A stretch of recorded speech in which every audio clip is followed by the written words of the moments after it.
Good evening. This is Santa Claus with you on this April 20th, 2026, bringing you today's stories with a warm heart and thoughtful reflection. 80 years ago today, the League of Nations formally dissolved, transferring its responsibilities to the United Nations. A reminder of humanity's enduring hope for peace through cooperation, even in challenging times. The world today faces similar tests of our collective resolve. In the Persian Gulf, the United Arab Emirates has approached the United States about a financial safety net should the current conflict with Iran deepen. These dear friends are concerned that war damage to their infrastructure and the closure of the Strait of Hormuz could deplete their dollar reserves. Their worries remind us that even the wealthiest nations feel vulnerable when peace is threatened, and how interconnected our global family truly is. Meanwhile, across the globe, that very Strait of Hormuz has come to a virtual standstill. Only 3 ships crossed on Monday, compared to the usual 120 per day before hostilities began. The ceasefire between the United States and Iran remains fragile, set to expire tomorrow.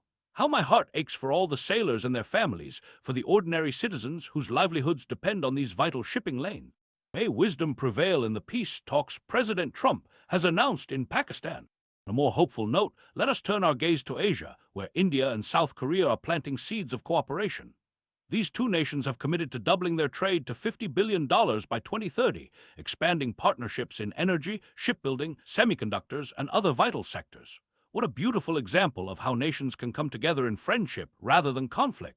Nature reminds us of her power in Japan, where a 7.7 magnitude earthquake prompted tsunami alerts and warnings of an increased risk of a mega-quake.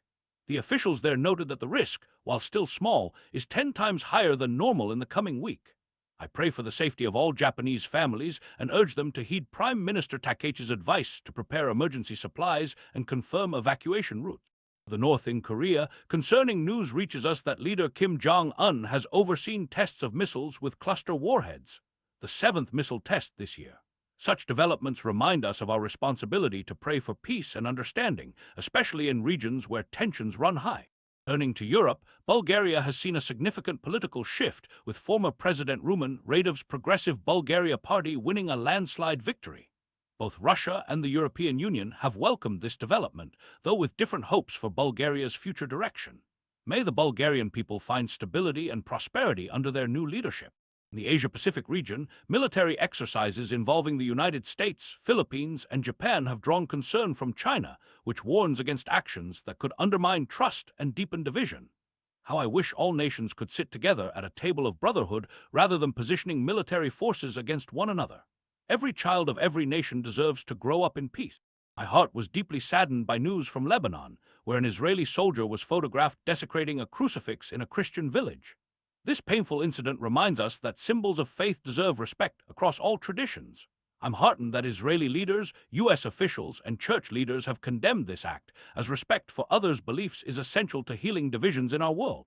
In Germany, an intriguing transformation is underway as the nation pivots from automobile manufacturing toward defense production.